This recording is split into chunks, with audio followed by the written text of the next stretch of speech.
My husband Kevin and I got married months ago. Ever since we moved away, his mom started calling more often. She had a mental breakdown when she heard we were moving and begged we stay near because she needs him, though her two older sons are there. Anyhow, she'd call at random times and then started calling in the middle of the night, specifically at 2 a.m. I thought that was so weird, but she said she wanted to hear Kevin's voice but was too busy to call during the day. Kevin responds to her call every time, saying he's worried there might be an emergency. It's exhausting and completely ruins our alone time. I asked her to call at, 10, but, no, she kept calling at 2. Kevin said he couldn't bring himself to ignore her calls and asked that I'd be patient. Last night, I decided I wasn't having it. I waited till Kevin was asleep and put his phone on vibrate and waited for her to call. 2 o'clock rolled around and the phone started vibrating on the nightstand. I stretch my arm to answer and then I start making ungodly noises from the bed. I'm taking full-on moaning and then some dirty talking, then moaning. A few seconds in, she ends the call. 7 wakes up and asks if I'm alright. I tell him it's just the fever, then he goes back to sleep. I woke up to a complete disaster with Kevin angrily asking what I did last night when his mom called. Clearly, she was livid and mortified because Kevin said I just traumatized her by having her think we were having intimacy when she called. I told him what I did and insisted it was just out of frustration, but he said I shouldn't have done that, embarrassed him, and made his mom uncomfortable. I said she was calling at 2 a.m. He still said I acted childishly and potentially harmed his relationship with her. I told him just to tell her I was behind this and he said, "Oh, don't worry about it. I will." Then demanded I apologize to her immediately, but her shaming texts made me refuse. I might have gone about this the wrong way, but I was just frustrated. That's all. Am I the idiot? Not the idiot. It's your husband that needs to control this situation with his mother. Calls at 2 a.m. are unreasonable and, in reality, a form of harassment. Anyway, you wrote he was concerned it might be an emergency. He must be dense. Has it ever been an emergency to date? He needs to set and enforce boundaries. It'll only get worse when you have kids. If nothing changes, try to drag your husband to a marriage counselor. What you did was funny. It was kinda childish, but she's acting like a child. He has a bizarre relationship with his mom. That would have me rethinking this marriage, to be honest. I hope he can see why this is not healthy. Drag him to therapy now. The guy has massive codependency issues. Everyone's the idiot. You're aiming your anger at the wrong person. If your husband didn't answer, you wouldn't be waking up every night at 2 because of his mother. You have a husband issue, not a mother-in-law issue. And the more you're gonna do that kind of silliness, the more he's gonna treat you like a child and like you're the problem. Disagree. She's not going to stop calling at 2 a.m. and he's never going to make her. Good luck sharing your husband with your mother-in-law because she's never letting her baby boy go. Also, the people saying ops wrong need a reality check. Mother-in-law should feel awkward for calling at 2 a.m. It's a power play to put you in your place, and you turn that back on her, and she's livid because of that. I love every bit of what you did to your mother-in-law. It was a healthy way of letting her know why she shouldn't be calling at all hours. I'm sorry he couldn't find the humor in it. She sounds like she needs professional help. And if your husband is truly concerned for her, he should get together with his other siblings and make that happen. He's an idiot for not setting boundaries. It's disrespectful to you, him, and your marriage to let his mother control your life in this way. My daughter, 30, is a successful engineer. Unfortunately, she cut contact with me when she turned 18 and only began talking 2 years ago. This has hurt me a lot and made many of my family members disappointed in her. Nowadays, whenever I have to talk to her, I'm sure to tiptoe around her and not comment on her dress or makeup or career or lifestyle. Otherwise, she reminds me that she can and will stop talking to me. The only reason she even started was because of her father's death. I only commented on those things during her teen years because she had a lot of potential and I didn't want it to go to waste. I wasn't harsh at all like she claims. Recently, she got engaged to her boyfriend, 31 of 8 years, and decided to throw a dinner party for her near and dear ones at their own house. She let me invite a couple of my relations. She told me around 5 or 6 people only. But since I have a lot of people I'd like to share this milestone with, I did go a little overboard in inviting 10 to 13. Apparently, this was an issue because the restaurant in their apartment and the poolside allow only 18 to 20 people max at such events. My relatives were a majority of them, leaving no room for their friends or boyfriend's family. She sat down and made me uninvite everyone instead of giving a simple excuse as to why they couldn't come, and this experience was very humiliating for me. I told her that she was being rude and she told me that she'd specified how many people from my side were allowed and that she was very generous, that she even let such people share something joyous with her. After this, she told me not to come to the party and told me to stop ignoring her instructions. I felt disrespected that someone younger made me lose face and acted as if I didn't know how all these places worked. They would have accommodated worst case. Am I the idiot? You are the idiot. She stopped talking to you for a reason. To be completely honest, you sound narcissistic. The whole story is about how she's disrespecting you, but it's totally obvious that you are disrespecting her. She gave you a set number of people, and you just didn't follow that. Then you told her she was rude because you had to tell her friends they couldn't come. If you invited the number of people she told you to, you wouldn't have had to do that. You shot yourself in the foot, and are acting like it was your daughter that did it. You have to take a look at yourself and grow up. Up is so dense. Instead of blaming your daughter and acting all high and mighty that you were such a great parent, maybe actually reflect on the fact that your daughter went no contact with you for over a decade and only chose to get in touch because of her father's death. You also humiliated yourself. It isn't your milestone to celebrate, it's hers. Why would she want the majority of the guests to be your connections? Respect your daughter's wishes.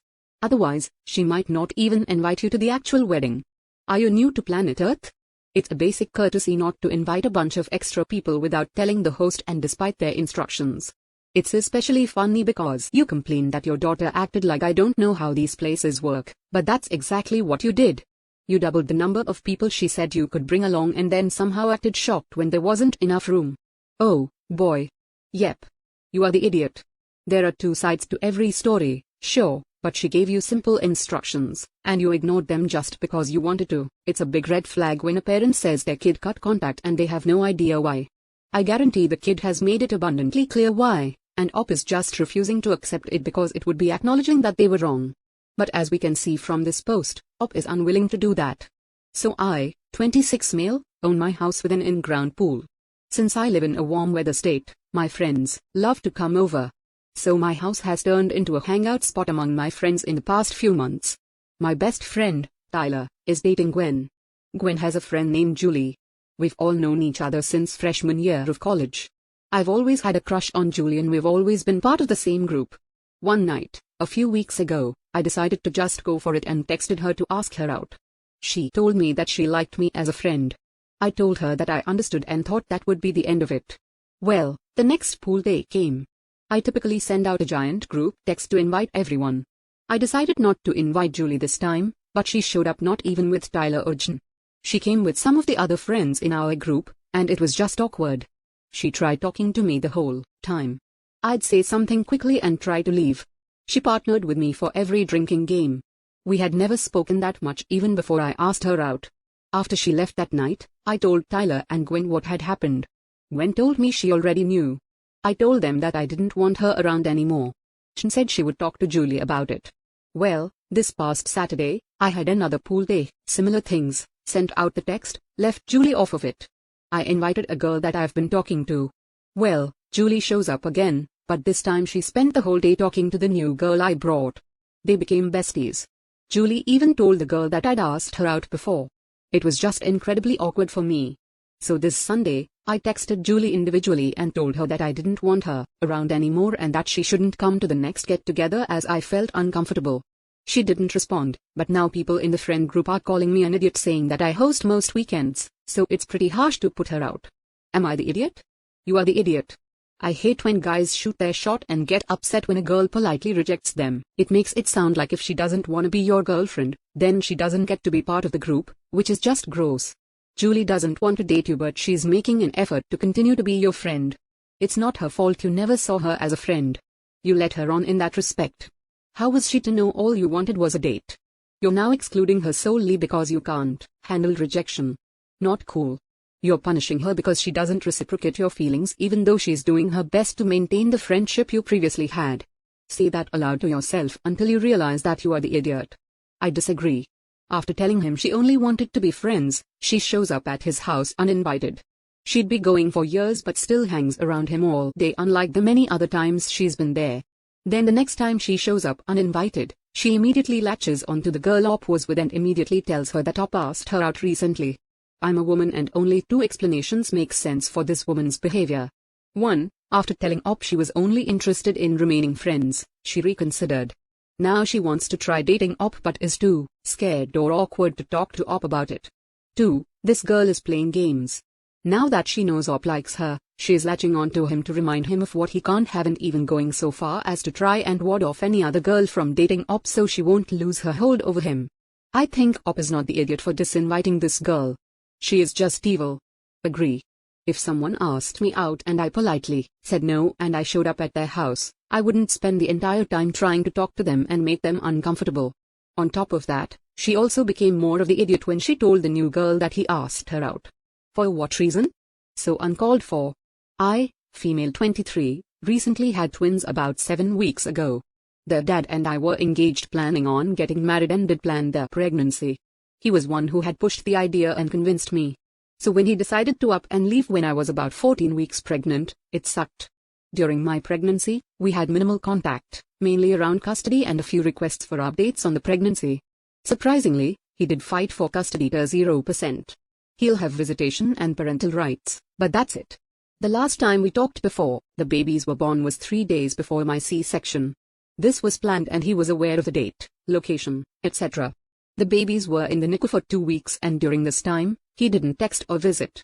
Obviously, you need to name your kids, and so I ended up choosing them myself since we hadn't got to that stage. I also gave them my last name since I'll be one to make appointments, etc., and raise them. I didn't think he cared from his lack of interest throughout pregnancy. 3 weeks after they were born and I'd taken them home, he rocks up. He asked what I named them, and when I tell him, he says they don't look like their names, and the names are stuck-up names. He then said their names and his last name, but I corrected him and told him they'd taken my surname. He got angry and it became a tense situation. He demanded I change their names. I said no. He told me to combine our last names. I said no. I told him a parent who fights for zero custody of their kids doesn't show much concern or care about said kids. Especially since there are no physical or mental reasons not to be able to parent, he does not get a say. He told me I was unreasonable and unhinged. I told him that paying child support was the bare minimum and if he wanted a say in their names, he should have shown up and called when they were born and not waited 3 weeks even to ask what their own kids' names were. Am I the idiot? Not the idiot. He insists on having kids. You're pregnant with twins. He dumps you over text, doesn't get involved during pregnancy, isn't there when you give birth, fights to get no custody, and shows up 3 weeks after the kids are born to demand they have his last name. LMAO, go away. Right. Like, what an absolute joke. Talk about being out of touch with reality and sanity much. There really are no words for this level of complete stupidity and nonsense. Once he decided he wasn't gonna be involved, he forfeited any right to be involved in any decisions regarding your children. I don't understand what he expected to happen here. He should kick rocks, and you should speak with the family attorney because this situation will not get any better. Not the idiot. That toxic man is prioritizing his territory over responsibility. The fact that the first thing he's concerned about 3 weeks after their birth is the name instead of their health and condition, mother's recovery, or if they have enough help raising the newborn says a lot about him. Not popular here, but with love, you are the idiot. You both will be in those kids' lives forever and you should want that. As a mom who begrudgingly CO parents, you better buckle up if this is how you plan to CO parent and start saving for their therapy. There are so many decisions you're gonna be making together whether you like it or not, and those babies will grow up one day faster than you think and they will feel all the negativity between you and Papa if you don't find peace. So you think she should change her children's names because a man who dumped her when she was 14 weeks pregnant fought to have 0% custody, didn't show up for her planned C-section of twins, didn't go to see them in the ICU, and didn't show up until 3 weeks after they were born demands it. They are not CO parents. They have not been CO parents. Only the deadbeat, a relative, or the most clueless person in the world would suggest such a stupid thing. My husband is out of a job, has been for months now, and doesn't have any money because he spent it all on gaming gear and animals. I'm the breadwinner right now and recently was given a work-from-home job. We have 2 kids that understandably make a lot of noise, so there's not a quiet spot in the house except the bedroom. But my husband refused to let me work from there and said that it makes me look unprofessional and he doesn't want to be restricted from this space. I asked if he'd let me take his gaming room and turn it into an office temporarily and he said no. I fought with him and ended up moving his gaming stuff into the bedroom. He found out and lost his temper. I told him he left me no choice, especially after I offered a compromise to share the room, but he said no since he plays at random times. He kept me yelling at me, calling me irresponsible and a dictator. I firmly told him that this was part of the house, that it's my space too, but he said, no. No. No. Your space is the kitchen. This pushed me to lash back at him and he left, but said by the time he got back, everything needed to be put back. He came home after drinking heavily, so I didn't want to fight with him. He then kept ranting about wanting his room back even after I tried to convince him to play in the bedroom all he wanted. Yet he's not having it and wants the atmosphere his gaming room has. Am I the idiot for this, or is he being unreasonable? I'll give him the room back if it turns out that I'm wrong. Not the idiot. A space for working trumps an entire space for playing video games. Besides, while you're working, he's taking care of the kids and housework since he's unemployed. Right? Saying you belong in the kitchen is such a degrading comment. My God, this sealed the deal for me. You're raising 3 kids. I'm a gamer myself, but if I were a stay-at-home dad, I'd be doing everything to make it easier for her while looking for a damn job. Then bro said your space is the kitchen? I have no words. You might want to evaluate your marriage with this guy. Not saying divorce, actually, I kind of am, but this dude needs a lesson. Unemployed long term, trying to keep you from doing your job, the one that brings in the money, spending his time and money on gaming, coming home drunk. What exactly is this dude bringing to the table other than laziness, entitlement, and temper tantrums?